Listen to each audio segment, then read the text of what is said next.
नमस्कार। बिहार की बात में आपका स्वागत है। मैं हूं पंकज कुमार। इस खास पेशकश में हम चर्चा करेंगे कि दरअसल वीआईपी पार्टी जो कई रात तेजस्वी यादव से मुलाकात कर रही है, उसके सुप्रीमो जो हैं मुकेश सहनी, वो आरजेडी से लगातार मुलाकात कर रहे हैं। पर क्या वो आरजेडी के साथ जा रहे हैं? क्या वो इंडिया गठबंधन का हिस्सा बनेंगे? मेरा मतलब है महागठबंधन का हिस्सा बनेंगे। अंदर खाने से यह खबर आ रही है कि वीआईपी पार्टी 30 सीटें कम से कम चाह रही है।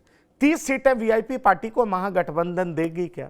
क्योंकि मेरे पास एक दूसरी खबर भी है जो कि कल मैंने चर्चा की थी। एनडीए कॉन्फिडेंट है कि वीआईपी हमारे साथ आ रही है और वीआईपी की जो भी शर्तें हैं वो लगभग हम पूरा कर देंगे।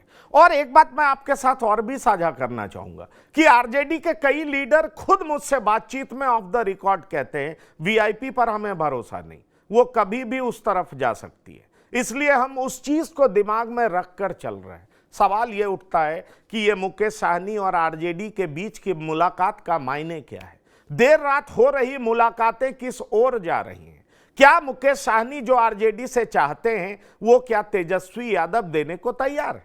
बड़ा सवाल यह भी है कि क्या यह मेल जोल का जो मामला है वो दूसरे खेमे यानी दूसरे गठबंधन पर दबाव बनाने का एक तरीका है? क्योंकि देख लो, तुम मेरी इज्जत कर दो, तुम मुझे मेरी मन माफिक सीटें दे दो, नहीं तो मेरे पास दूसरा विकल्प भी है। अगर इस तरह की मांग ज्यादा हो तो निश्चित तौर पर ऐसी छोटी पार्टियां इसका भरपूर फायदा उठाती हैं। ऐसे में गंभीर सवाल यह है कि आखिरकार वीआईपी करेगी तो करेगी क्या? गंभीर सवाल यह भी है कि वीआईपी को 10-12 सीटें से ज्यादा आरजेडी दे पाएगी क्या? गंभीर सवाल यह भी है कि और जो तमाम शर्त, मन माफिक सीटें, वो सारी बातें मुकेश सहनी की पूरी हो सकेंगी क्या? तो फिर मुकेश सहनी क्या महागठबंधन का हिस्सा विधानसभा चुनाव में बने रहेंगे क्या? इन तमाम सवालों का जवाब मैं आपको देने जा रहा हूं कि आखिरकार मुकेश सहनी करेंगे क्या। हम चलेंगे सीधे अपने मेहमानों के पास जो हमारे साथ जुड़ रहे हैं। अलग अलग जगहों से हमारे साथ रामबंधु वत्स हैं, राजनीतिक विश्लेषक हैं, आपका बहुत स्वागत है। और बिहार की राजनीति पर पैनी नजर रखते हैं, बहुत कुछ बताएंगे, इनसाइड स्टोरी क्या चल रहा है। हमारे साथ प्रियदर्शी रंजन हैं, इन दिनों बिहार की यात्रा पर थे, कई सारे फोटोग्राफ्स भेज रहे थे, बहुत तरह के लोगों से मिल रहे थे। तो जमीनी रिपोर्ट क्या है उससे हमको अवगत कराएंगे कि बिहार में हवा किस ओर बह रही है और उस हवा का भरपूर फायदा ये छोटी पार्टियां ले भी पाएंगी या नहीं। क्योंकि हवा जिस ओर बह रहा हो उस ओर छोटी पार्टियां अपनी नाव चलाना चाहती हैं, क्योंकि धार के साथ चलने का मजा ही कुछ और होता है। क्यों प्रियदर्शी रंजन जी, आपका बहुत बहुत स्वागत है। और तीसरी शख्सियत जो पत्रकारिता का लंबा अनुभव रखते हैं, बहुत कुछ समझते परखते हैं, तो उनसे उनका अनुभव हम समझने का प्रयास करेंगे। वो है पीयूष पंजी। वो बताएंगे कि दरअसल वीआईपी पार्टी किधर होगी, किस ओर जाएगी, उसका ट्रैक रिकॉर्ड जो कहता है उस हिसाब से क्या होगा, और क्या आरजेडी इसको कंपनसेट करने के लिए प्लान बी भी तैयार कर रखी है, ये भी हम आपको बताएंगे। और पीयूष पंजी उस पर अपना कमेंट्स देंगे, एक्सपर्ट कमेंट्स की आखिरकार चल क्या रहा है। तो सबसे पहले मैं रामबंधु वत्स जी आपके पास आना चाहूंगा। मुकेश सहनी किधर भी रहे 30 सीटें मिल पाएगा क्या? यह संभावना आपको दिखाई पड़ती है किसी भी तरीके से? संभव है क्या 30 सीटें? ये ख्याली पुलाव है या रात की मीटिंग चल रही है? मुकेश सहनी अपना महत्व तो तेजस्वी यादव को समझा दिए हैं। अगर मुकेश सहनी 30 मांगेंगे तो फिर कांग्रेस तो कहेगी 70 से कम लेंगे नहीं, फिर और पार्टियां क्या करेंगी? लेफ्ट कहेंगी 50 से कम लेंगे नहीं। तो तेजस्वी यादव कितनी सीटों पर चुनाव लड़ेंगे? आरजेडी कितनी सीटों पर चुनाव लड़ेगी, जरा बताइए। जी बिल्कुल, आपने बिल्कुल सही कहा है। 30 सीटों की मांग तो उनकी है ही, जो वो पहले भी वो बताते थे कि हमें 60 सीटें चाहिए और 150 सीटों को हम प्रभावित करते हैं। दरअसल वो सारा आंकड़ा उनको यही था कि उनके मन में थी कि वो 30 सीटों का वो डिमांड अंदर खाने में वो कर रहे हैं तेजस्वी यादव से, लेकिन इतनी सीटें देने की बात नहीं है। और आप देखिए कि अगर आरजेडी के मन की बात टटोली जाए तो वो तो 40 या 45 के आसपास की सीटें तो कांग्रेस को ही देना चाहती है। भले ही कांग्रेस माने न माने या भविष्य में चाहे जो परिणाम आवे, लेकिन वो 40-45 से ज्यादा सीटें जब कांग्रेस को नहीं देना चाहती है तो 30 सीटें देने का तो कोई सवाल ही नहीं है। और साथ ही साथ इनके जो डिप्टी सीएम की भी बात है, उस पे भी वो भी बस एक अधिक से अधिक सीट लेने का जो दबाव है उसी के कारण है, वरना वो भी शर्त माने जाने वाली नहीं है। अभी तक देखिए जो अभी चिराग पासवान है, मुकेश सहनी है, ये लोगों का अपने अपने गठबंधनों में अभी कुछ भी क्लियर नहीं हो पाया है। सीटों की जो गुत्थियां हैं वो सुलझी भी नहीं है, जस के तस्सी हैं। ये आखिरी कवायद है वो, और यही कवायद के कारण कभी चिराग पासवान की किसी टिप्पणी से लगता है कि कहीं वो एनडीए न छोड़ दे, कभी मुकेश सहनी की टिप्पणी से लगता है कि कहीं वो महागठबंधन न छोड़ दे। आप देखिए कि एक खबर है, एक खबर मीडिया में भी हम देख रहे थे कि मुकेश सहनी की बातचीत पीके से भी चली है, प्रशांत किशोर से भी चली है।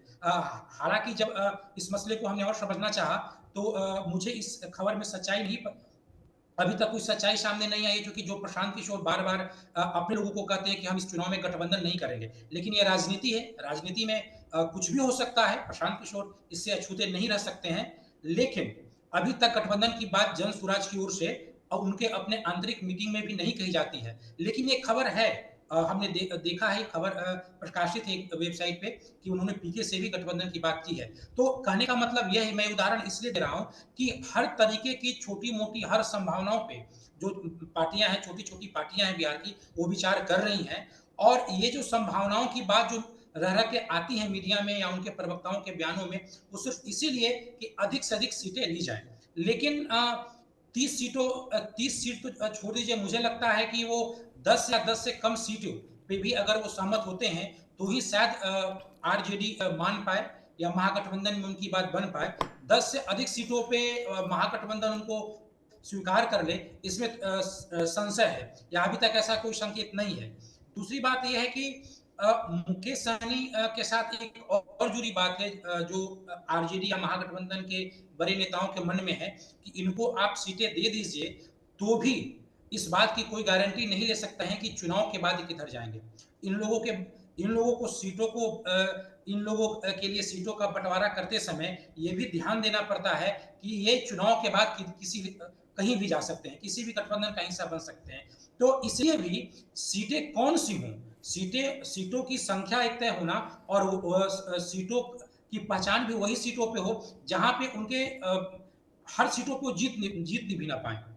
और दूसरी एक बात यह है कि जिस वो जाति की बात कहते हैं, मल्लाह समाज या निषाद समाज के में कई उपजातियां हैं, तो जिसको वो प्रतिनिधित्व करने की बात कहते हैं, उन उन्हीं उन्हीं उनके प्रभाव वाले सभी सीटों पे तो इनको टिकट नहीं मिलेगा। अगर उनको टिकट मिल जाएगा तो फिर वही एक संकेत जाएगा कि बिहार में अगर मल्लाह जाति का वोट लेना है महागठबंधन को, तो फिर मुकेश सहनी को रखना है। तो तो जैसे आज के समय में कांग्रेस का साथ गुत्थियां उलझी हुई हैं कि मुस्लिम बहुल सीटों पे उनको उनकी मांग है कि वो सीटें मिले, ठीक उसी की तरह मुकेश सहनी को भी है कि वो सीटें कौन सी मिले, कहां मिले और कितनी मिले, वो चीजें जस की तस हैं अभी तक। जी। तो चीजें जस की तस हैं, आप ऐसी बात कह रहे हैं। प्रियदर्शी रंजन, आप बताइए, आप फील्ड में घूम रहे थे मुकेश सहनी को लेकर के। देखिए, एक बड़ी बात ये होती है, लीडर तो ऊपर से मिल जाते हैं, पर क्या उनके वोटर्स मिल पाते हैं? क्या हमने अक्सर ऐसा देखा है कि जेडीयू आरजेडी मिल जाती है लेकिन उनके समर्थक नहीं मिल पाते हैं, वो लड़ाई खत्म नहीं हो पाती है। और ये हमने नालंदा में बहुत देखा है, क्योंकि मैं नालंदा में ग्रास रूट गवर्नेंस पर रिपोर्टिंग के लिए 6 महीने गांव में टिका था और बहुत कुछ देख रहा था, तो मैं लोगों से बात कर रहा था। मैं आपसे ये पूछना चाहता हूं कि जो वीआईपी के जेन्युइन वोटर्स हैं वो किधर अपने आप को सहज पाते हैं, और मुकेश सहनी किधर रहेंगे, इसके लिए वो कंसर्न्ड हैं क्या, या वो मुकेश सहनी के फॉलोअर हैं, मुकेश सहनी जिधर रहेंगे वो उधर चले जाएंगे? मैं ऐसा इसलिए पूछ रहा हूं क्योंकि मुकेश सहनी अक्सर कहते हैं, अगर चिराग पासवान जिनके पास 5 से 6% वोट है, वो अगर 25 सीट ले सकते हैं तो हमको क्यों नहीं 30, 35, 40 मिलना चाहिए? वो अपने आप को चिराग से बड़े जनाधार का नेता मानते हैं। बिल्कुल, देखिए मुकेश सहनी का जो हिसाब किताब है, जो आपने ये कहा कि क्या सवाल आपका जेन्युइन है कि वोट ट्रांसफर कराने की क्षमता है या नहीं मुकेश सहनी में। मुकेश सहनी जिधर जाएंगे उधर मल्लाह का वोट जाएगा या नहीं जाएगा। मैं जो घूम रहा हूँ उसके हिसाब से और जो हिस्ट्री है उसके हिसाब से दोनों के मुताबिक ऐसा नहीं है कि मुकेश सहनी जिधर जाएंगे 100% मल्लाहों का वोट उधर चला जाएगा। जो चिराग पासवान के केस में होता है, चिराग पासवान जिधर जाते हैं पासवानों का वोट उधर ट्रांसफर हो जाता है। तो वोट ट्रांसफर कराने वाले नेता के तौर पर मुकेश सहनी अभी तक स्थापित नहीं हो पाए। लोकसभा चुनाव में भी ये साबित हो गया। लोकसभा चुनाव में मुकेश सहनी महागठबंधन की ओर थे, इसके बावजूद मल्लाहों का बहुत बड़ा वोट जो है एनडीए की ओर गया। मुजफ्फरपुर निषादों का गढ़ कह सकते हैं आप। निषादों का जो लोकसभा मुजफ्फरपुर लोकसभा है वहां सबसे अधिक प्रभावित करने की स्थिति में निषाद कहीं है तो मुजफ्फरपुर में। वहां किस तरीके से एनडीए के पक्ष में परिणाम गया मुकेश सहनी के न चाहने के बावजूद। मुकेश सहनी को जो विधायक भी आए थे वे एनडीए के साथ आए थे। स्वाभाविक तौर पर जो मल्लाह जाति है वो अपने आप को एनडीए के साथ जोड़ती। मुकेश सहनी इस बात को भली भांति जानते हैं, इसीलिए अभी वे पैंतरेबाजी कर रहे हैं और चुनाव से एक पहले जो संभावना आप जता रहे हैं बिल्कुल वही होगा।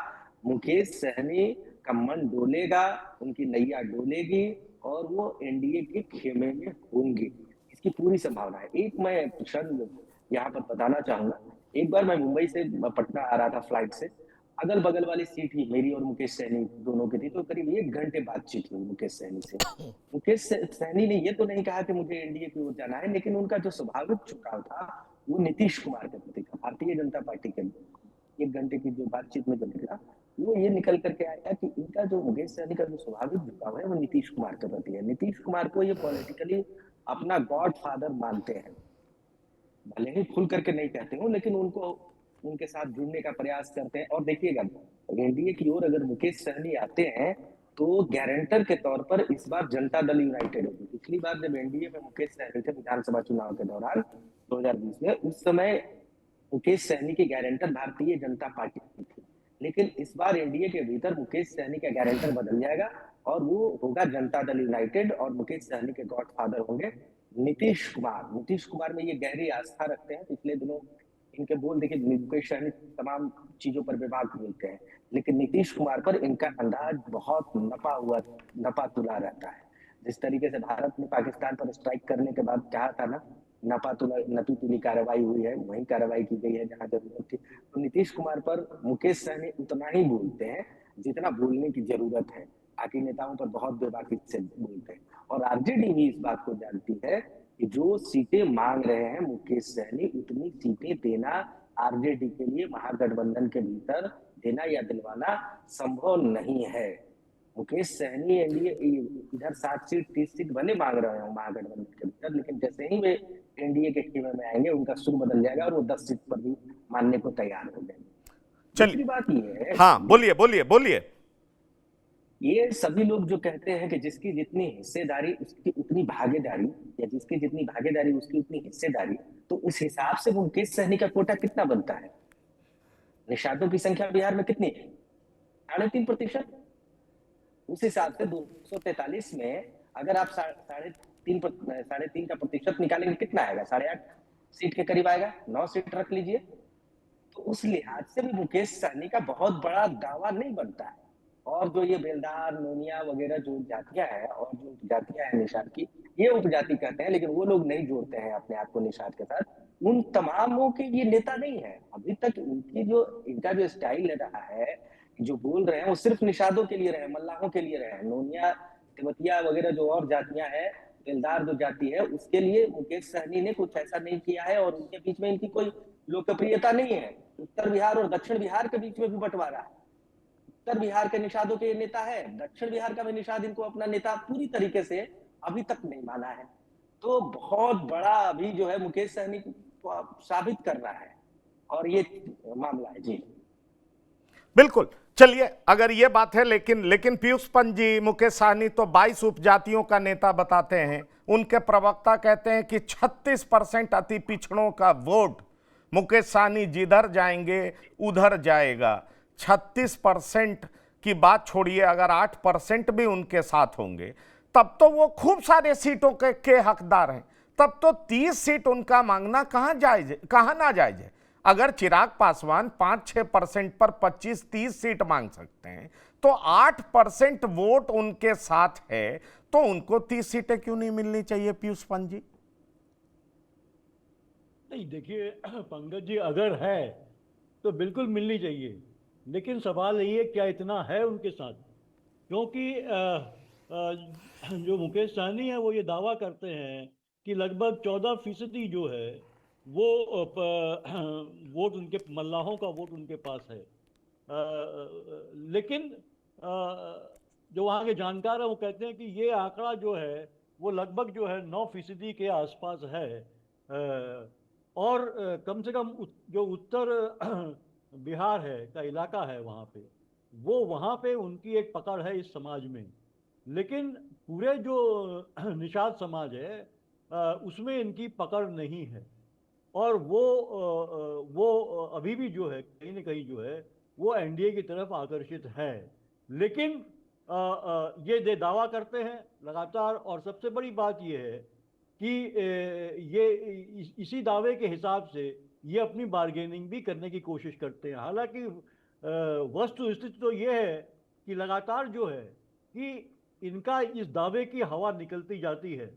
क्योंकि आपको याद होगा कि 2014 में जब ये इनका अवतरण हुआ था बिहार में की राजनीति में, जब मुंबई से, तो ये जो है कि एनडीए के साथ थे और अमित शाह के साथ लगातार हेलीकॉप्टर में घूमा करते थे बहुत, और ऐसा लगा था कि ये एक एनडीए का बहुत का हिस्सा बन के रहेंगे और उसी के साथ चलेंगे। लेकिन वो नहीं चल पाया आगे भी। फिर वो जो है कि 2015 में जो है कि नीतीश कुमार के साथ उनके सपोर्ट में आए थे वो। और ये जो बात कही जा रही है कि वो नीतीश कुमार के एक नेचुरल, उनको एक लगता है कि वो उनके नेता हैं या उनसे कहीं ना कहीं मोटिवेटेड वो फील करते हैं। लेकिन मुझे लगता है कि मुकेश सहनी किसी को नहीं मानते हैं। वो अपनी राजनीति ही देख रहे हैं और अपने लिए स्थान ढूंढ रहे हैं, और वो जो मौके के हिसाब से वो चीज़ों को देखते हैं कि किसके साथ जाने में फ़ायदा हो सकता है। तो नीतीश कुमार को भी वो नहीं, बाद में नीतीश कुमार से भी वो हट गए पीछे, और पूछा गया जब उनसे तो उन्होंने वही कहा कि साहब उन्होंने वो मुकर गए आरक्षण की बात से, जो है कि निषादों को आरक्षण की जो बात हमने रखी थी मांग, उसके साथ नहीं, और फिर वो बीजेपी के साथ चले गए। तो हमारा वो खासा विरोध है उसके साथ। हालांकि वो खुद भी शुरू में एनडीए के साथ ही थे, और बाद में उनके जो विधायक हैं वो भी जो है कि बीजेपी में चले गए उनको छोड़ के। तो मुझे लगता है कि देखिए बहुत कोशिश कर रहे हैं मुकेश सहनी, लेकिन अभी तक वो जो है अपनी ज़मीन को बहुत मजबूती से तलाश नहीं कर पा रहे हैं। वो दावे बहुत कर रहे हैं, और इसीलिए वो जो है उनका जो है मुझे लगता है कि ढुलमुल रवैया नज़र आ रहा है। ये खबरें भी थी कि वो पीके से भी मिले हैं, और जो है कि अभी एनडीए का भी ये एक स्टेटमेंट आया है कि वो जो है कि हमारे साथ आने जा रहे हैं। लेकिन उन्होंने खुद ये कहा है, मुकेश सहनी ने अभी 2-3 दिन पहले ही कहा है, जब वो क्या नाम नालंदा में जो वो डिस्ट्रिक्ट लेवल का जो कार्यकर्ताओं का सम्मेलन उन्होंने किया था, कि नहीं हम जो है महागठबंधन के साथ है, और महागठबंधन के साथ मजबूती के साथ है, और महागठबंधन ही जो है इस बार चुनाव में भारी विजय जीत से आ रहा है। तो मुझे लगता है कि ये तमाम उपापोह की स्थिति में अभी मुकेश सहनी दिखाई दे रहे हैं, और वो ये जमीन तलाश रहे हैं कि कहाँ उनको बेस्ट बार्गेनिंग करके मिल सकता है, उनके हिस्से में कितनी सीटें आ सकती हैं। पहले वो 40 पे एडमेंट थे। ये बात पंत साहब, ये बात जो आप कह रहे हैं बार्गेनिंग करने के मूड में, हमारे संवाददाता पटना से जोड़ रहे हैं, रोज अलग अलग पार्टियों के दफ्तर में जाते हैं, बातें गुपचुप क्या होती हैं वो भी सुनते हैं, और सुन करके एक अपना ओपिनियन बनाते हैं और बताते भी हैं कि दरअसल होने क्या जा रहा है। क्योंकि मुझे एक दिन इनसे बात हो रही थी, और मैं चाहूंगा दर्शकों से ये बात साझा करूं। इनसे मैंने पूछा कि अरे मुकेश सहनी क्या करेंगे, रोज डंके की चोट पर कहते हैं कि मैं आरजेडी के साथ हूं और उन्हीं के साथ रहूंगा। तो इन्होंने मुझे कहा सर ऐसा बिल्कुल नहीं है, दूसरा विकल्प भी खुला हुआ है। तो मैं आपसे ये पूछना चाहता हूं सुजीत, आप ये बताएं कि दूसरा विकल्प वाकई खुला हुआ है। ये जो देर रात की मीटिंग चल रही है, पिछले बार हेलीकॉप्टर पे मछली खाया जा रहा था, संतरे खाए जा रहे थे, ये सिर्फ खाने भर के लिए संबंध है। दरअसल मुकेश साहनी अपनी पार्टी की बेहतरी, अपनी बेहतरी में लगे हुए हैं। उन्हें जितना बेहतर डील मिलेगा उधर चले जाएंगे, क्योंकि ये बात बीजेपी के लोग भी कहते हैं, यही बात आरजेडी के लोग भी कहते हैं, जेडीयू के भी लोग कहते हैं। निश्चिंत रहिए, चुनाव से पहले बहुत कुछ होने वाला है। होगा क्या सुजीत? दरअसल अंदर खाने क्या चल रहा है, आप इस बारे में बताइए।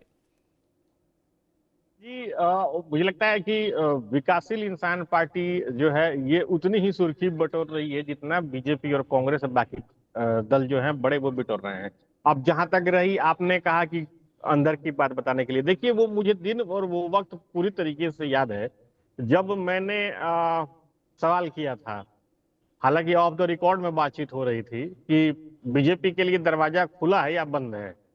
तो मेरे हाथ को पकड़ के बोला गया कि अरे ऐसा मत कहिए, नहीं तो बवाल हो जाएगा, ऑप्शन खुले रहते हैं, जिसका जिक्र भी मैंने आपसे किया था। और रही बात, इसी बात को लेके मैंने काउंटर किया था बीजेपी में जो टॉप लेवल के बीजेपी के नेता हैं उनसे। मैं बैठा हुआ था, मैंने उनसे स्पष्ट रूप से कहा कि मुकेश सहनी को लेकर के आप लोगों की रणनीति क्या है। मुझे एक लाइन में जवाब दिया गया कि निश्चिंत रहिए, वो हमारे साथ आ रहे हैं।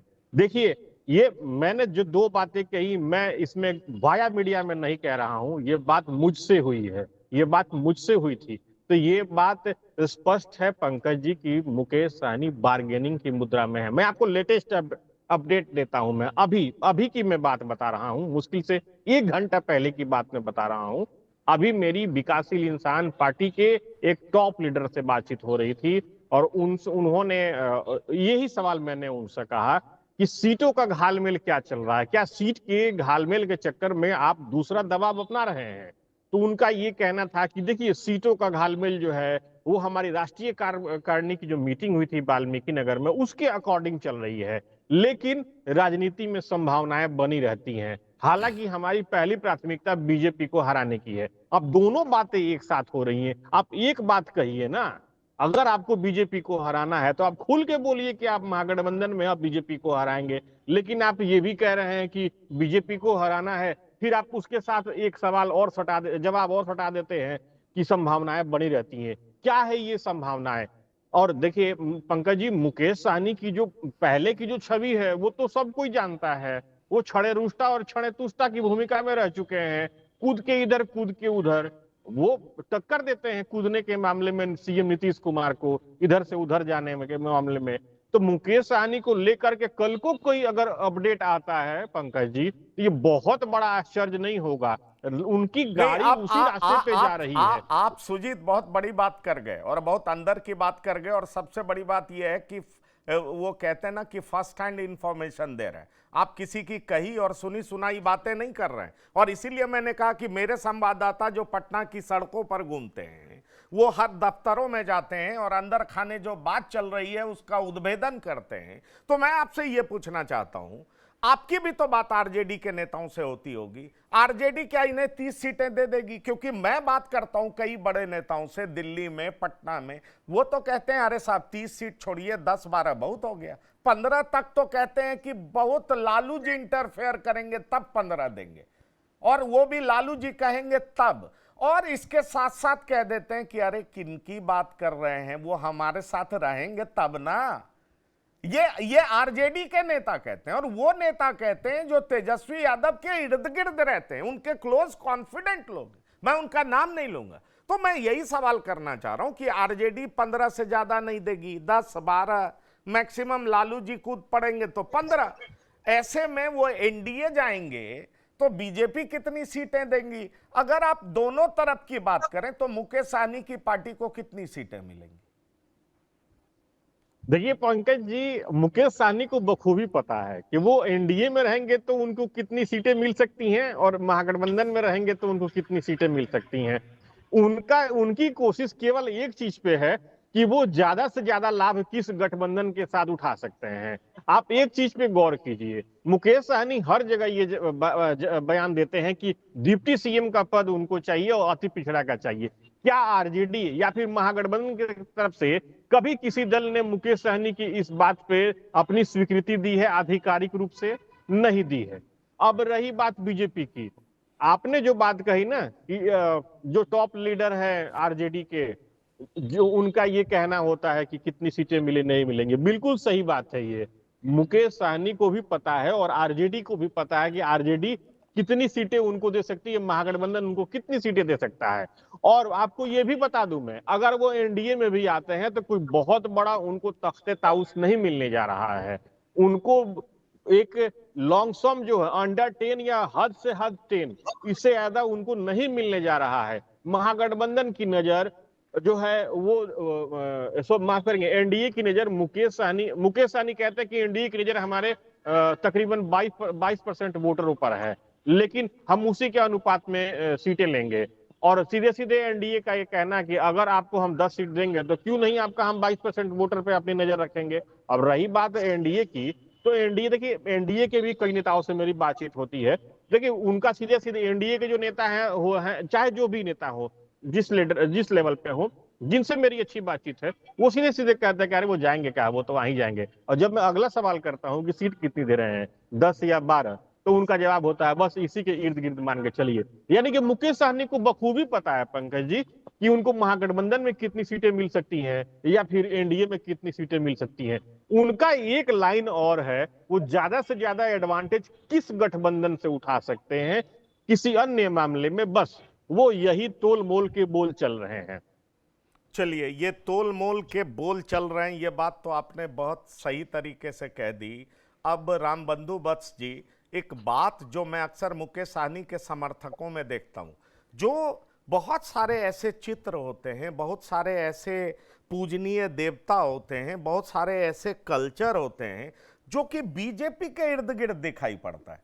मैं आपको एक बार बताऊं कि बख्तियारपुर सिमरी में उनको कवर करने गया था 2019 में। मुकेश सहनी 2019 के लोकसभा चुनाव में तेजस्वी यादव के साथ बख्तियारपुर सिमरी में हेलीकॉप्टर से उतर रहे थे। छोटी जगहों पर जब हेलीकॉप्टर उतरता है तो धूल बहुत उड़ती है।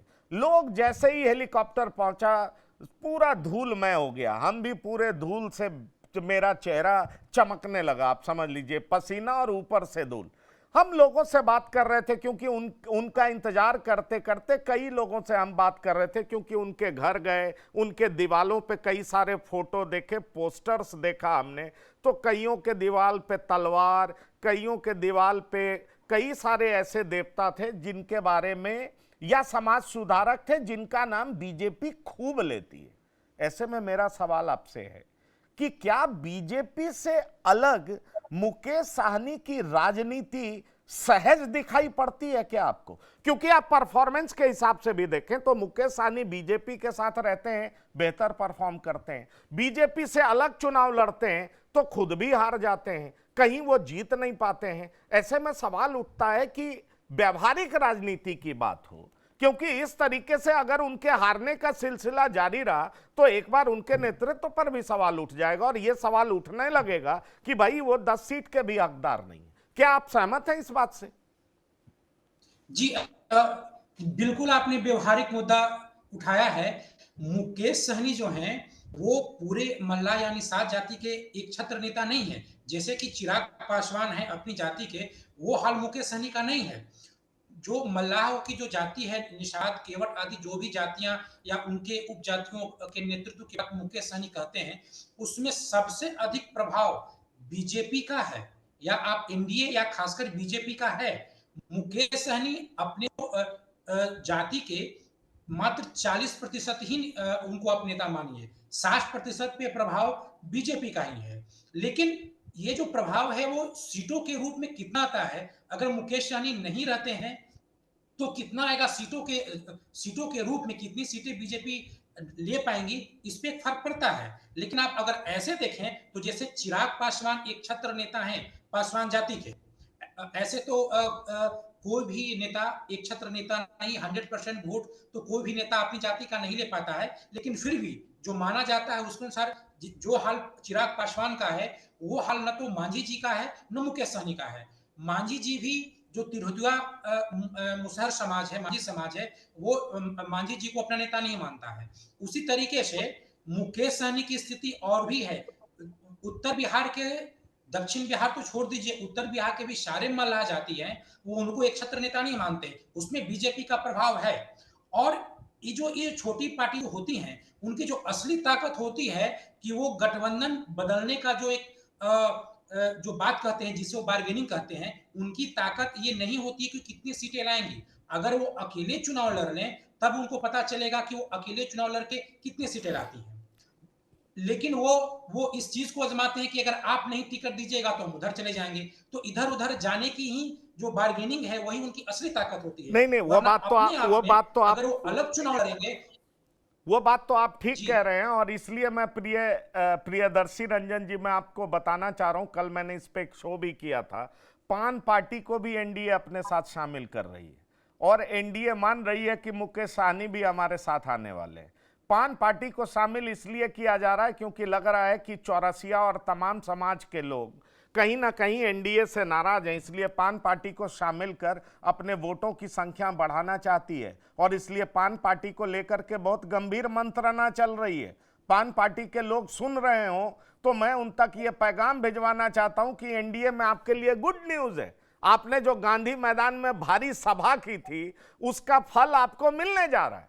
पर सवाल यह भी है कि एनडीए तो वीआईपी को भी अपना हिस्सा मान रही है और कह रही है इंतजार करिए, इंतजार थोड़ा करिए, सब्र करिए, औपचारिक तौर पर आपको बताएंगे कि कितनी सीटों पर किस तरीके से उनके साथ हमारा गठबंधन होगा। आप क्या कहते हैं प्रियदर्शी रंजन जी? बिल्कुल बिल्कुल, एनडीए के बीच में, एनडीए के भीतर संख्या बढ़ने वाली है, दलों की संख्या। ये पान लोग, भाई पान तमोली की जो जातियां हैं, इन लोगों में जो राजनीतिक चेतना आई है, पहले ऐसा नहीं है कि भारतीय जनता पार्टी के भीतर इन जातियों के नेता नहीं थे, लेकिन वो शायद जमीनी नेता नहीं थे, और जमीन से अब आवाज उठने लगी है। तो भारतीय जनता पार्टी उस चीज को महसूस कर रही है कि इनको जमीनी स्तर के नेताओं को, इन जातियों के जमीनी स्तर के नेताओं को तरजीह दी जाएगी, तभी मामला बनेगा। वरना ये लोग अगर इधर उधर गए, क्योंकि तमोली, चौरसिया, ये जो ऐसी जातियां हैं जो भारतीय जनता पार्टी की कोर जातियां बिहार में अभी के मुताबिक मानी जाती हैं, अगर ये लोग छिटके तो फिर भारतीय जनता पार्टी का माना जाएगा कि बीच में से कुछ कुछ छिटकना शुरू हो गया है। और जहां तक बात है मुकेश सहनी की, जो बार बार बात हो रही है, मुकेश सहनी की ताकत कुछ भी हो, लेकिन उन्होंने ये बना लिया है अपना मार्केट, काम जहां ऐसा बना लिया है कि लोगों को लगता है कि मुकेश सहनी बहुत भारी भरकम नेता है। इसी जमाने में जो आनंद मोहन का क्रेज हुआ करता था राजपूतों के बीच में, कुछ वैसा ही क्रेज मुकेश सहनी का मल्लाहों के बीच में। वोट मिले न मिले, जहां मुकेश सहनी जाते हैं वहां मल्लाहों में थोड़ी उत्सुकता बढ़ जाती है, और इस उत्सुकता का पूरा फायदा मुकेश सहनी उठाना जानते हैं और उठा रहे हैं। भारतीय जनता पार्टी के भीतर एक खेमे में आने पर, यानी एनडीए के खेमे में आने पर, मुकेश सहनी को 10 और 12 सीटें छोड़िए, इनको 7 सीटों से ज्यादा नहीं मिलने वाला है, लेकिन ये आएंगे।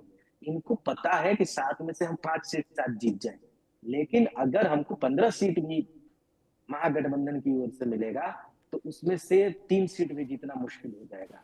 क्योंकि नेचुरली मुकेश सहनी की जो जाति है वो एनडीए के साथ जुड़ी हुई है, भारतीय जनता पार्टी के साथ इंटैक्ट करती है, आरजेडी और महागठबंधन के साथ नहीं करती है।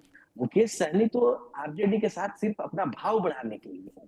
लोकसभा में चूंकि इनको 3 सीटें मिल गई, बहुत चीजें हो गई, और ये जनाधार से ज्यादा, मुकेश सहनी अपने जनाधार से ज्यादा अपनी आर्थिक ताकत का उपयोग करते हैं, और इनके आर्थिक ताकत के आगे तमाम पार्टियां झुकती हैं। आरजेडी भी, जो हेलीकॉप्टर में, जो आरजेडी के युवराज हैं तेजस्वी यादव, हेलीकॉप्टर में जो मछली खा रहे हैं, वो हेलीकॉप्टर किसके ईंधन पर उड़ रहा है? हेलीकॉप्टर मुकेश सहनी के ईंधन पर उड़ रहा है, तभी मुकेश सहनी उस हेलीकॉप्टर में बैठे हुए हैं। अगर वो हेलीकॉप्टर मुकेश सहनी के ईंधन पर नहीं उड़ेगा तो मुकेश सहनी उस हेलीकॉप्टर में नहीं बैठे हुए रहेंगे, ये तय है। तो कुल मिलाकर के वस्तु स्थिति ये है मुकेश सहनी के लिए कि वो उनको अपने जनाधार के साथ साथ आर्थिक ताकत का भी प्रदर्शन करना पड़ रहा है, और जनाधार चूंकि थोड़ा कमजोर है इसीलिए आर्थिक प्रयोग ज्यादा करना पड़ रहा है। भारतीय जनता पार्टी के साथ भी उन्होंने आर्थिक प्रयोग किया है, बड़े बड़े नेताओं का बड़ा बड़ा पोस्टर, फोटो, भाई फ्रंट पेज अखबार पे विज्ञापन छपवा देना, ये मुकेश सहनी करके अपनी राजनीति को चमकाए हैं। अभी सुजीत जी जो बता रहे थे, उन्होंने जो बताया बहुत गहरी बातें बताई, वैसी ही बातें मुकेश सहनी की मेरे साथ भी हुई थी, तो मैं उनके साथ बैठा हुआ था। तो इनका बस झुकाव जो है वो भारतीय जनता पार्टी वाली एनडीए के प्रति है, महागठबंधन के प्रति नहीं है। और ये समय का इंतजार कर रहे हैं। क्योंकि सुजीत जी जो बता रहे थे कि 10 से 12 सीटें, मुझे लगता है कि 7-8 सीटों पर भी मुकेश सहनी मान जाएंगे। और अगर नहीं मानेंगे तो इनका एनडीए ये महागठबंधन में भी तो इनको तरजीह बहुत ज्यादा नहीं मिलने वाला है। ये 60-30 जो डिमांड कर रहे हैं, इनको महागठबंधन के भीतर भी 10 से 12 सीटों पर समेट दिया जाएगा। कांग्रेस को जब मानने के लिए आरजेडी नहीं तैयार है, क्योंकि वहां प्रेशर है वाम दलों का। महागठबंधन के भीतर ज्यादा से ज्यादा आरजेडी वाम दलों को चुनाव लड़ाना चाहती है अपने बाद, क्योंकि ये स्ट्राइक रेट का मसला है। नहीं, वो ठीक है, वाम दलों को लड़ाना चाहती है और वाम दलों को 30 सीट भी देने के पक्ष में नहीं है। मतलब अगर कुल मिला दे तब 29 सीट देने की बात करती है। मान लीजिए 40 सीट वाम दलों को दे दे, वो बात समझ में आती है। फिर मुकेश सहनी के बारे में आपने कहा कि 10 से भी कम देगी और एनडीए तो 5-7 सीट पर पहुंचा देगी, 8 सीट पर पहुंचा देगी। ये आपका ऑब्जर्वेशन है प्रियदर्शी रंजन जी। सवाल मुकेश सहनी से जुड़ा हुआ मैं पूछता रहूंगा, पर एक बात पूछना चाह रहा हूं, क्या आप जब बिहार घूम रहे थे तो माहौल किसके पक्ष में आपको दिखाई पड़ा? हवा किस ओर बह रही है? उसमें मुकेश सहनी को लेकर के क्या उत्सुकता है लोगों में? क्या मुकेश सहनी बड़े लीडर के तौर पर देखे जा रहे हैं या अपनी जाति के बीच में उनकी मजबूत पकड़ देखी जा रही है? आपने क्या देखा? लोग नीतीश कुमार को बदलना चाहते हैं, नए मुख्यमंत्री को देखना चाहते हैं, तो क्या नए मुख्यमंत्री के तौर पर तेजस्वी यादव को पसंद कर रहे हैं? ये मैं सवाल आपसे करना चाहता हूं। देखिए, जो लोग नीतीश कुमार को नहीं पसंद करते हैं, इसका मतलब यह नहीं है कि वो तेजस्वी यादव को मुख्यमंत्री के तौर पर देखना चाहते हैं। नीतीश कुमार को नापसंद करने वाले लोग किसी भी कीमत पर तेजस्वी यादव को पसंद नहीं करते हैं। वे चाहते हैं कि एनडीए के भीतर से ही कोई वैकल्पिक रास्ता निकले। खास करके उनकी उम्मीद है भारतीय जनता पार्टी से। भारतीय जनता पार्टी के भीतर से कोई नेतृत्व उभरे, कोई विकल्प उभरे जो नीतीश कुमार की जगह को भर सके। और जो बात है तेजस्वी यादव को लेकर के, तेजस्वी यादव के जो चाहने वाले लोग हैं वो हार्ड, अभी भी हार्ड है। जो नुकसान उनको 2020 में हुआ उनके कार्यकर्ताओं के हार्ड होने का, उनके समर्थकों का हार्ड होने का, वैसे बोल अभी भी जमीन पर है, वैसे ही तेवर है, कड़े तेवर है। कोई ये नहीं कि मुझे सरकार बनाना है, तेजस्वी यादव को सरकार बनाना है तो थोड़ा झुक जाए, थोड़ी नरमी के साथ बात करें, आपस में सामंजस्य बिठाए, वैसा कुछ नहीं है। लेकिन पॉजिटिव उनके साथ यही है कि उनका वोट बैंक उनके साथ पूरी तरीके से, जो बेस वोट बैंक है पूरी तरीके से इंटैक्ट है। उसमें किसी ने सेंधमारी करने की कोई कोशिश नहीं की है, या जिसने भी कोशिश की है उसको नाकामयाबी फिर एक बार हाथ लगेगा। तो वहां तक ये मामला है। मुकेश सहनी की जो बात है, मुकेश सहनी अपनी जाति में बेहद लोकप्रिय है, बेहद लोकप्रिय है। वोट दे न दे, लेकिन नेता के तौर पर मुकेश सहनी की पहचान उनकी जाति के भीतर बहुत मजबूत है। लेकिन दल के तौर पर वीआईपी मल्लाहों के बीच में उस स्तर तक स्थापित नहीं हुई है जिस स्तर तक मुकेश सहनी की पहचान मल्लाहों के बीच में बनी है। तो इनके लिए ये है, जो पहले भी मैं कह रहा था कि मल्लाहों को वोट ट्रांसफर कराने की क्षमता अगर ये विकसित कर लेते हैं, जिस गठबंधन के तरफ गए उस गठबंधन की ओर मल्लाह चले गए, इनके पीछे गए, तब माना जाएगा कि इनका मामला बहुत बड़ा हो गया है। जो चिराग पासवान का है, जो अन्य नेताओं का है, अन्य जो क्षेत्रीय छत्रप है उनका है, उस तरीके से इनका कद बढ़ेगा। फिलहाल ऐसा मुकेश सहनी के प्रति नहीं दिख रहा है। लोकप्रियता के बावजूद वोट ट्रांसफर की क्षमता इनकी वो नहीं है जो अन्य बिहार के अन्य स्थापित नेताओं की है। मुकेश सहनी इस बात को भली भांति जानते हैं, और जो वो क्लेम करते हैं, नोनिया वगैरह जो और जो जातियां हैं, उनके भीतर से भारी विरोध है। जब ये उनको अपने साथ जोड़ने चलते हैं तो वो जो अन्य जाति है, नोनिया, गिरदार वगैरह, वहां से स्वर उठता है कि मुकेश सहनी कौन होते हैं हमारा भविष्य तय करने वाले। तो उनको अगर ये जोड़ पाते हैं, जिनको ये चंक में बताते हैं, अपने आप को जोड़ करके 9% वगैरह के करीब बताते हैं, उन तमाम जातियों को अगर जोड़ पाते हैं, उनके बीच में अगर ये मैसेज पहुंचाने पाते हैं, तब ये बड़े नेता के तौर पर स्थापित हो जाएंगे। लेकिन इनकी कोशिश भी नहीं है। देखिए, इनकी चलिए कोशिश भी नहीं चलिए है, मल्लाहों से आगे आप निकल करके राजनीति करने की कोशिश नहीं है। आप ये बात कह रहे हैं, अगर पीयूष पंत जी मैं सीधे तरीके से आपसे पूछूं, मुकेश सहनी का इधर या उधर जाना, एनडीए के तरफ जाना, क्या क्लियर कट एज दे देगा एनडीए को? क्योंकि जातीय समीकरण अभी भी एनडीए के पक्ष में दिखाई पड़ रहा है, अगर हम जाति के हिसाब से देखें तो आपको ऐसा लगता है कि मुकेश सहनी अगर एनडीए में चले गए तो निश्चित तौर पर 2-3% का फर्क तो जरूर पड़ जाएगा और ये बड़ी विक्ट्री के रूप में तब्दील हो जाएगा? क्योंकि ये सवाल मैं ऐसा इसलिए कर रहा हूं क्योंकि मुकेश सहनी की पार्टी बार बार कहती है, कई सारे नेता प्रवक्ता कहते हैं, अगर 2020 में मुकेश सहनी अलग नहीं हुए होते तो ये जो 12,500 वोटों का गैप था ये खत्म हो जाता और तेजस्वी मुख्यमंत्री बन चुके होते। मुकेश सहनी ने महागठबंधन का साथ छोड़ा और तेजस्वी यादव मुख्यमंत्री बनने से रह गए, और इस बात पर वीआईपी खूब खेल रही है, इस बात को आप जान लीजिए। तो इसलिए मैं सुजीत के पास भी आऊंगा, आपसे सवाल करता हूं, क्या आप देख पा रहे हैं कि अगर एनडीए के तरफ मुकेश सहनी गए, क्लियर कट एनडीए को मेजॉरिटी मिलना तय है, बड़ी संख्या में लोग जीतेंगे, खूब सीटें मिलेंगी? और देखिए पंकज जी, जो बातें आप कह रहे हैं ना, वो आपने जो बात कही उसी में इसका जवाब है कि वो उनका जो वोट बैंक है, और वो निश्चित रूप से जो है कि वो गिरी हालत में भी देखिए वो दावा कुछ भी कर लें, लेकिन कम से कम 7-8% वोट बैंक उनके पास है। और न केवल वो मल्लाह जाति का बल्कि तमाम उपजातियां जो हैं उनका भी वोट बैंक उनके साथ है। और इसी के आधार पे वो उनको महत्व जब भी चुनाव आते हैं तो मिलता रहता है, और वो भी जो है अपनी बार्गेनिंग करने की कोशिश करते हैं, और हर पार्टी के साथ जो है वो बेस्ट एक अपने लिए बेहतर एक जो बार्गेनिंग करने की कोशिश करते हैं। तो वो जुड़ते हैं अगर एनडीए के साथ, तो निश्चित रूप से फायदा होना ही होना है एनडीए को।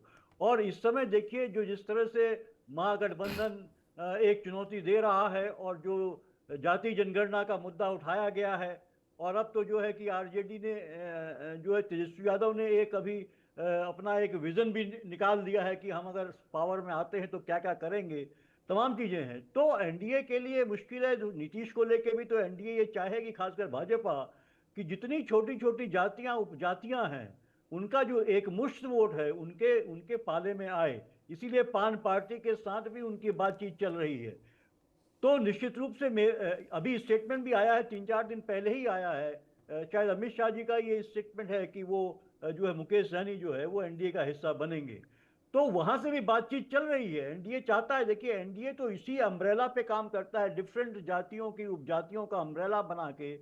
अगर एनडीए जो है कि वो सत्ता पे काबिज रहा है वो केंद्र में या दूसरे राज्यों में, तो सीधे सीधे उन्होंने जो है एक लार्जर जो है एक बहुत बड़ा गुलदस्ता बनाया है इन जातियों का, जिसका फायदा उनको मिला है। और मुकेश सहनी भी जानते हैं कि देखिए एनडीए में निश्चित रूप से जो उनका नेचुरल एलाई जो है कि वो महागठबंधन हो सकता है, क्योंकि अगर वो आरक्षण की बात कर रहे हैं इस समूह के लिए, तो और जो सोशल जस्टिस की बात जो है कि वो महागठबंधन ही कर रहा है। लेकिन एनडीए के साथ उनको फायदा मिलेगा दूसरी कास्टों का, खासकर जो है अपर कास्ट हैं, दूसरी जातियां हैं जो जुड़ी हुई हैं, जो अति पिछड़ा जो है जेडीयू का हिस्सा है, जेडीयू के पास है, वो तमाम चीजें मिलके मुझे लगता है कि मुकेश सहनी को ज्यादा फायदा एनडीए के साथ चुनाव लड़के हो सकता है। तो वो इस बात को भी निश्चित रूप से तोल रहे हैं। तो ये मामला दोनों तरफ का है, क्योंकि देखिए मुकेश सहनी अभी भी जो है कि उस तरह से नेता नहीं बन पाए हैं, बड़े नेता अपने समुदाय के, हालांकि वो दावा करते हैं। ये बात इससे साफ होती है कि अगर ऐसा होता तो उनके विधायक उनको छोड़ के जाते नहीं एनडीए में, क्योंकि एक जो नेता होता है जो एक समुदाय विशेष का भी बड़ा नेता होता है, उनके विधायक छोड़कर जाते नहीं। पर सुजीत ये बताइए, पीयूष पंत जी कह रहे हैं अगर नेता होते तो उनके विधायक छोड़कर जाते नहीं, पर सवाल यह है कि यही सवाल तो मुकेश सहनी से भी पूछा जाता है कि भाई वो किधर रहेंगे ये पता नहीं, उनके विधायक किधर चले जाएंगे ये पता नहीं, ये खुद इधर रहेंगे, उनके लोग उधर चले जाएंगे। क्योंकि जब वो बीजेपी का विरोध कर रहे थे तो उनके विधायक बीजेपी में रह गए थे ना सुजीत, आपको ध्यान में होगा। और दूसरी बड़ी बात जो मैं आपसे करना चाह रहा हूं वो ये कि जिस बात पर वो ज्यादा सीटें मांगते हैं कि अगर महागठबंधन में मुकेश सहनी पिछली बार रहे होते तो महागठबंधन की सरकार बन गई होती। क्या आपने नहीं सुना, ये बात अक्सर करते हैं सुजीत? पंकज जी जरा अपना सवाल फिर से करें। मैं ये कह कनेक्शन जो रहा है हूं वो कि मुकेश सहनी चुनाव से पहले या चुनाव के बाद किधर रहेंगे इसको लेकर के संशय बरकरार है। मुकेश सहनी को कौन कितनी सीटें देगा इसको लेकर के संशय बरकरार है। इस बात से आप इनकार कर सकते हैं। और साथ ही साथ मुकेश सहनी इस बात को लेकर के महागठबंधन पर दबाव बनाते हैं कि हम आपके साथ 2020 में होते तो आपकी सरकार बन गई होती, आपने ना हमारे पीठ पे छुरा बोका होता और ना ही आप सरकार बनाने से चूक गए होते। तो मुकेश सहनी को क्या इस बात का फायदा महागठबंधन में मिलता हुआ दिख रहा है क्या? और इसी बात को कह करके वो एनडीए से भी फायदा ले सकते हैं कि अगर पिछली बार हम उधर रहते तो सरकार बन गई होती, क्योंकि महागठबंधन महज 12,500 वोटों के अंतर से सरकार बनाने में नाकामयाब रही थी। देखिए पंकज जी, सबसे पहली बात कि जो परिस्थितियां 2020 में थी वो परिस्थितियां अभी नहीं है। 2020 और 2025 की इन 5 सालों में गंगा नदी में बहुत पानी बह चुका है, पहली बात। दूसरी बात, आप इस चीज को एक हद तक मान के चलिए, हालांकि जैसे जैसे दिन गुजरेगा तस्वीर और साफ हो जाएगी। मुकेश सहनी अपने पत्ते अंतिम समय में एनडीए के लिए खोल सकते हैं। देखिए रही बात उनके वोटर की और उनकी अपनी कितनी मजबूती है, तो भाई सिमरी बख्तियारपुर में तो 2020 में सबने देख ही लिया था। और जो उनके विधायक थे, जिस तरीके से वो आधे इधर जाओ आधे उधर जाओ वाली बात हुई थी, वो भी सबने देखा था।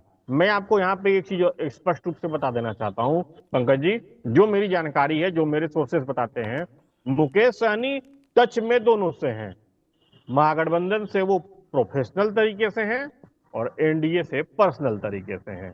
अब वो डील अपने हिसाब से नहीं कर पाएंगे, उनको चाहे महागठबंधन हो चाहे एनडीए हो, चलना उसी रास्ते पे होगा जो इन दोनों गठबंधन के सीनियर लीडरान चलाने के लिए राह दिखाएंगे। चलिए, आप ये कहते हैं, कहा तो ये जाता है कि एनडीए में वो नीतीश कुमार के बहुत करीब हैं, कहा यह भी जाता है कि बीजेपी के टॉप लीडरशिप के भी करीब हैं। पर ये सब कहने सुनने की बात है। कई चुनाव तो मुकेश सहनी एनडीए के विरोध में भी लड़े हैं। 2019 का लोकसभा चुनाव लड़े हैं, 2020 में फिर आ गए थे, वो चले गए थे महागठबंधन के साथ, 2020 में वो एनडीए के साथ आ गए थे। अब मुकेश सहनी 2024 में वो महागठबंधन इंडिया के साथ थे, 2025 में किसके साथ होंगे, ये एक बड़ा संशय का विषय है। पर मैं आपसे पूछना चाहता हूं रामबंधु वत्स जी, अगर वीआईपी पार्टी की अपनी प्रासंगिकता को लेकर के बात किया जाए तो ये क्या अभी भी सिर्फ दही में जोड़न की तरह है? क्योंकि जोड़न के लिए आप सिर्फ बोल दीजिए, पर जीत और हार कैसे तय होता है? जीत और हार तो जोड़न से ही तय होता है, दूध तो दही में तभी तब्दील होता है। तो ये जो इनकी भूमिका है, इंपॉर्टेंट है, इसका फायदा कौन उठाना चाहेगी? आपको लगता है, आप भी इस बात सुजीत के बात से सहमत हैं कि अंततोगत्वा अब वो एनडीए में ही जाएंगे? जी बिल्कुल, एनडीए में वो जाएंगे तो एनडीए को भी फायदा होगा और उनको भी फायदा होगा। एनडीए में रहने पे वो अधिक से अधिक सीटें जीत भी सकते हैं और एनडीए को ये फायदा होगा कि जो मल्लाह जाति का वोट है उसमें महागठबंधन की ओर से चंदमारी नहीं हो पाएगी। तो मुकेश सहनी के लिए भी और एनडीए के लिए भी बेहतर दोनों के लिए स्थिति है कि वो एनडीए में रहे। लेकिन अगर फिर बातें सिर्फ सीटों को लेकर उलझती है कि वो कितने सीटें मांगते हैं। मुकेश सहनी की इच्छा और उनकी जो जाति है वो दोनों का स्टेटस अलग है। उनकी जातियों का एक बड़ा वर्ग है वो एनडीए की ओर ही है, पहले से वो एनडीए का ही है। ऐसे में मुकेश सहनी आते हैं तो वहां से अधिक सीटें वो जीतते हैं। यहाँ पे आप 2020 में देख लीजिए कि लगभग अच्छा, 70% ये सीट ऐसे बताइए हैं जहाँ पे एनडीए तो आरक्षण की मांग को पूरा करेगी, आपको ऐसा लगता है? क्योंकि हो सकता है एनडीए कहे भाई देखिए जातीय जनगणना के लिए तैयार हो गए हैं हम, जातीय जनगणना करा लेने दीजिए, आपके आरक्षण की भी मांग हम पूरी कर देंगे। इस तरीके से कुछ लब्बो लुआब हो सकता है। जी बिल्कुल, और कम से कम उनका जो आरक्षण का जो मुद्दा है वो तो बीजेपी अपना सकती है। मुकेश सहनी को अपनाने से पहले हो सकता है कि उनकी चूंकि बीजेपी बहुत इस मामले में मुद्दे को अपनाने के मामले में बहुत ही उदार है, और इसके कारण ही ये कि ज्यादातर चुनाव जीत जाती है। जिस तरीके से अगर अगर बीजेपी जैसी पार्टी जातिगत जनगणना करवाने की बात कह सकती है, तो इसमें कोई संशय वाली बात नहीं है कि वो मुकेश सहनी के जो जाति का या जो आरक्षण का जो मुद्दा है उसे वो अपना ले। तो और बहुत ही शांत मिजाज के वोटर हैं महिला समाज के लोग, निषाद समाज के लोग, तो और बीजेपी के साथ वो हैं भी। तो ऐसे में मुकेश सहनी का यहाँ पे आना, मुझे भी मेरी समझ से भी लगता है कि मुकेश सहनी इधर आएंगे तो ज्यादा सीटें वो जीत पाएंगे। दूसरी बात है कि यहाँ पे आ जाने के बाद महागठबंधन की और उनके विधायक टूट के चले जाएंगे, इसकी संभावना कम जाएंगी।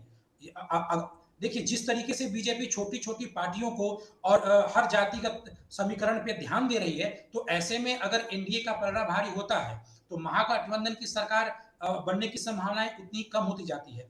ऐसे में उनके पार्टी के विधायकों को इधर से उधर जाने वाली जो घटनाएं 2000 जो चीजें वो महागठबंधन में रहते हुए एनडीए कर ली, वो एनडीए में रहते हुए महागठबंधन नहीं कर पाएगी। तो इलेक्शन के बाद भी और इलेक्शन के वक्त भी मुकेश सहनी के लिए बेहतर है कि वो एनडीए के साथ ही रहें, और मुझे लगता है कि चुनाव आते आते हो सकता है कि वो एनडीए की तरफ आ भी जाए। जब ये खबरें आ रही है कि वो पीके से भी बातचीत कर रहे हैं, इसका मतलब कि महागठबंधन में जो गुत्थी है बिल्कुल ही उलझी हुई है, क्योंकि वो पीके के साथ गठबंधन की भी बात कर रहे हैं। ऐसी खबरें आई हैं, मीडिया में ही आई हैं। तो इसका मतलब है कि एनडीए में मुझे लगता है कि अगर 10 या 9 के लगभग में अगर लोग मान लेंगे तो मुकेश सहनी इधर सहज ही आ जाएंगे। इससे अधिक सीटें महागठबंधन में उनको मिल जाए। चलिए, ये सारी बातें हैं। बहरहाल आप लोगों से हमने बड़ी लंबी चर्चा की कि आखिरकार मुकेश सहनी करेंगे क्या, और मुकेश सहनी, आप ज़्यादातर लोग ये मानते हैं कि मुकेश सहनी एनडीए की तरफ ही जाएंगे, इसकी संभावना बहुत ज़्यादा है। इसमें उनकी ज़्यादा जीत भी छुपी हुई है, इसमें उनके सारे पर्पस भी छुपे हुए हैं, और चर्चा तो यहाँ तक है कि शायद लोकसभा, माफ़ करिएगा, विधानसभा चुनाव से पहले 2 लोग मंत्री बन सकते हैं। उनमें एक नाम उपेंद्र कुशवाहा जी का है तो दूसरा नाम मुकेश सहनी का भी आता है। सवाल गंभीर है और चर्चा भी जोरदार हो रही है। पावर कॉरिडोर में यह चर्चा हो रही है कि कैसे उनको अकोमोडेट किया जा सकता है। अब ऐसे में अगर इस तरह की बात वाकई होती है तो बिहार की राजनीति के लिए मैं नहीं मानता हूं कि कोई बहुत कुछ अजूबा होगा। ये पता चलेगा कि जातीय समीकरण किस तरीके से बनता और बिगड़ता है, और जिसके पक्ष में नेता चले जाते हैं क्या वाकई उसका असर चुनाव पर पड़ता है, क्या जनता भी उनके पीछे पीछे चली जाती है। ये बिहार विधानसभा चुनाव का परिणाम इस बात को साबित जरूर करेगा, और तब शायद पुख्ता तौर पर पता चल पाएगा कि मुकेश सहनी के पास वाकई कितने प्रतिशत वोटर्स हैं। सुजीत कुमार आपका, राम बंदोबस्त जी आपका, प्रियदर्शी रंजन जी आपका, पीयूष पंत जी आपका, बिहार की बात में शिरकत करने के लिए बहुत बहुत धन्यवाद और शुक्रिया। तो बिहार की बात में इतना ही। ताजा तरीन खबरों के लिए आप लगातार देखते रहिए TV9। धन्यवाद, नमस्कार।